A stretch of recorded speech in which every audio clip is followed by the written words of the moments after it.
Bonjour à tous, bienvenue à cette vidéo de mathématiques dans laquelle on va faire des exercices de probabilité pour vous faire réviser pour l'examen. Donc, premier problème que j'ai pour vous, il y a 3 jetons noirs et 7 jetons rouges dans un sac. On en pige 3 sans remise. Quelle est la probabilité?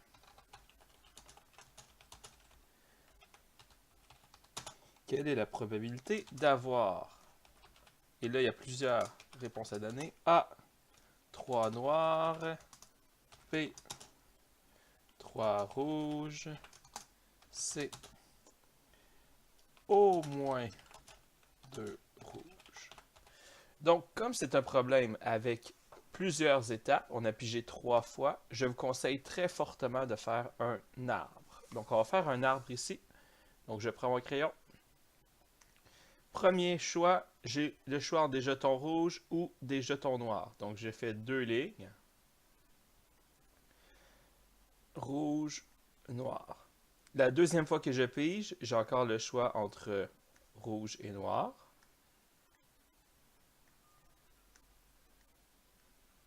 Et la troisième fois que je pige, j'ai encore le choix entre rouge, noir, rouge, noir, rouge, noir et le dernier, rouge, noir. Donc si on regarde tout d'abord les résultats que ça nous donne, je peux avoir rouge, rouge, rouge. Je peux avoir rouge, rouge suivi de noir. Donc rouge, rouge, noir. Rouge, noir, rouge. Rouge, noir, rouge. Rouge, noir, noir. Rouge, noir, noir. Noir, rouge, rouge. Et là, on écrit toutes les possibilités. Noir, rouge, noir. Noir, noir, rouge. Noir, noir, noir. On a écrit toutes les possibilités. Il nous reste à voir quelle est la probabilité que ça arrive. J'ai 3 jetons noirs et 7 jetons rouges. Il y a un total de 10 jetons. Donc j'ai 7 chances sur 10 que ça soit rouge. Ici, j'ai 3 chances sur 10 que ça soit noir. On va imaginer que mon premier jeton que j'ai pigé, c'est un jeton rouge. Je le pige. Pouf! J'ai un jeton rouge de moins. Ça veut dire qu'il me reste seulement 6 rouges. Et j'ai un jeton de moins. Donc il me reste 9 jetons au total. Donc s'il me reste 6 rouges et qu'il me reste 9 jetons, les 3 autres jetons sont noirs. Et effectivement, 3 jetons noirs, j'en avais 3 au début et j'en ai pas pigé ici. Je continue. Supposons que c'est rouge suivi de rouge. Eh bien, après, il me reste seulement 5 rouges sur un total de 8. Et il me reste encore 3 noirs puisque j'en ai pas pigé.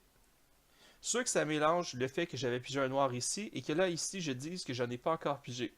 C'est qu'il faut vraiment voir ça comme une voiture qui fait un chemin. La voiture commence ici, vroom vroom, je suis une voiture. Ok? La voiture commence ici, elle prend un rouge, suivi d'un noir. Donc, dans cette possibilité-là, j'ai seulement pigé rouge, rouge et noir. Donc, à ce moment-ci, ici, je n'ai pas encore pigé de noir. C'est pour ça que j'ai 3 noirs encore. Donc, on va continuer. On continue toutes les probabilités.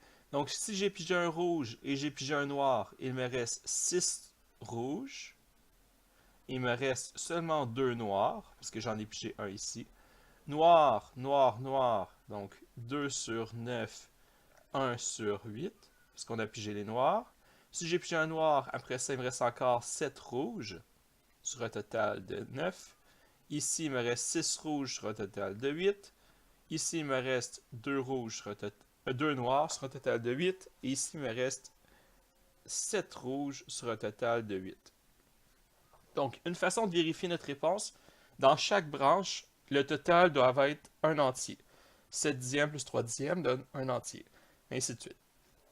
Finalement, on va calculer chaque branche. Donc, je fais 7 dixièmes fois 6 neuvièmes fois 5 huitièmes. Rouge, rouge, rouge, je multiplie probabilité. Donc, on l'écrit ici, 7 sur 10 fois 6 sur 9 fois 5 sur 8. Et si vous le calculez bien, vous obtenez 210 sur 720. Et on fait la même chose partout. On fait ici 7 fois 6 fois 3. 7 fois 6 fois 3. Je peux sortir ma calculatrice. 7 fois 6 fois 3. Ça me donne 126. Donc j'ai 126 chances sur 720. Et là, on calcule tout ça. Là, moi, je l'ai déjà calculé, donc je l'ai par cœur. C'est 126 sur 720. Ici, j'ai 42 sur 720. Excusez, mon 42 n'est pas très beau. Ici. Donc ça, ici, ce que j'écris là, c'est les probabilités. Hein? Pardon. Donc, c'est la colonne probabilité. Si vous vouliez vraiment avoir une démarche parfaite, vous pourriez toujours écrire que c'est la probabilité. Donc ici, je continue, pardon. 126 sur 720. 42 sur 720. Ici, j'ai 126 sur 720. 42 sur 720.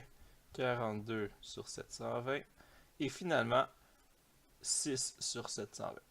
Donc, j'ai juste multiplié les chiffres qu'il y avait sur mes branches. Et finalement, j'ai fait tout ça. Ça m'a pris peut-être 5 minutes, 10 minutes maximum.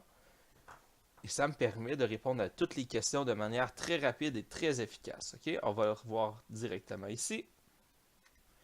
3 noirs. C'est quoi les chances d'avoir 3 noirs? 3 noirs, je l'ai fait ici. 6 sur 720. Paf! 6 sur 720, j'ai la réponse. 3 rouges. 3 rouges, je l'ai fait ici. 210 sur 720. Et oui, vous pouvez simplifier les fractions le plus possible. Je ne l'ai pas fait ici pour sauver du temps. Si dans le problème vous demande de vraiment simplifier, vous pouvez le faire. Ce n'est pas obligatoire. Vous pourriez aussi l'écrire en pourcentage en faisant 210 divisé par 720 fois 100. Et finalement, au moins 2 rouges. Là, on regarde. Ici, j'ai au moins 2 rouges. Ici, j'ai au moins 2 rouges. Ici, j'ai au moins 2 rouges. Ici, j'ai au moins 2 rouges. Donc, qu'est-ce qu'on va faire? On va simplement additionner toutes les probabilités. Donc, 210 sur 720, plus 126 sur 720, plus 126 sur 720, plus 126 sur 720. On additionne toutes les probabilités que ça arrive. Toutes les lignes où j'avais au moins 2 rouges, je les compte. Et donc, je vais calculer ici, pouf, 210 plus 126, oh, pardon, j'ai complètement raté, 120, 210 plus 120,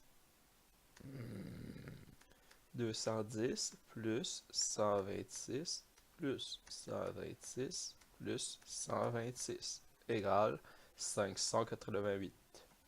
J'ai 588 chances sur 720 d'avoir au moins 2 rouges.